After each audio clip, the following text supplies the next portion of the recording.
With decades of recent troop deployment, thousands of American servicemen and women are preparing to transition into civilian life. Our next guest knows that with tangible skills and dedication, they make outstanding employees. And joining us now to discuss how they can have a successful post-military career is retired Colonel Garland Williams. Good morning to you. Good morning. How are you doing today? I'm doing great. Great to talk to you on the Morning Blend. Let's talk a little bit about planning for the transition. How do you do that? Well, the only thing that's constant about anybody's military career is it's going to end. And so you got to start a little bit before that transition to make sure that you've assessed everything before you hit the resume and before the interview process. You know, I think veterans need to look at two things. They need to take a look at their experience, and they need to take a look at their education. You know, military provides a wealth of experience, especially at the small unit leadership level that corporate America, I think, is looking for. But then you need to take a look and see if you have any gaps in your education. You know, for me, I spent 28 years in the military. I had a PhD, commanded at colonel levels, and was ready to go.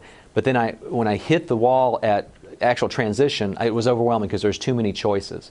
If I had done it better, I would have realized that professional management certificates were in vogue, and I should have spent about 2 years trying to get that before I got out.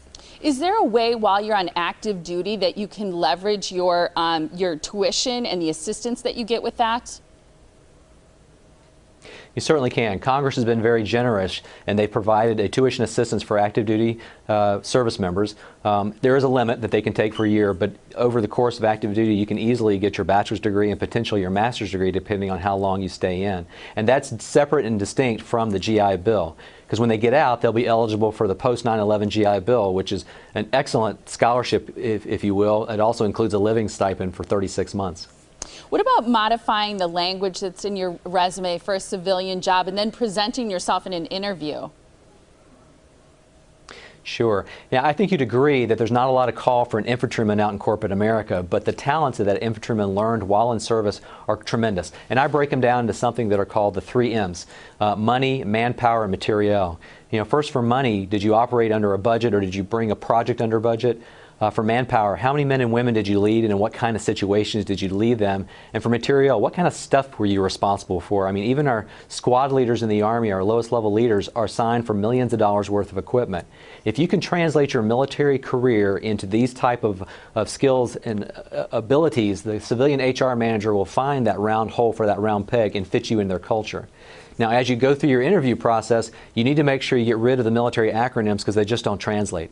You also have to relax a little bit. Unlike a military promotion interview where you might be used to sitting at a modified position of attention, you need to relax. You need to let your personality come through. And you also need to be able to calm down the yes sirs, no sirs, yes ma'am, no ma'am, because that may come across as very stiff. You had the experience, you had the education, or you wouldn't have made it to the interview. Now what you need to let shine through is your personality and show how you committed your talents and made your team successful during the military. Civilian HR managers will take care of the rest and find the right place to fit you. That is fantastic information. Just quickly, taking advantage of free resources. I know you're an advocate of that. Yes, ma'am. In addition to what we have at the University of Phoenix at phoenix.edu, you can also go to the Department of Labor Transition Assistance Program, which is a program all service members go to before they exit the service, where they learn resumes, VA educational benefits, also how to interview. And finally, we're a partner with Hiring Our Heroes at the U.S. Chamber of Commerce. Hiring Our Hero holds over 200 hiring fairs across the country every year, and their main job is to put veterans back to work. Companies come with open jobs, veterans can interview on the spot and be possibly employed by the next week. Thank you so much, Colonel, for joining us. Great information this morning. I appreciate the opportunity. Thank you. Absolutely.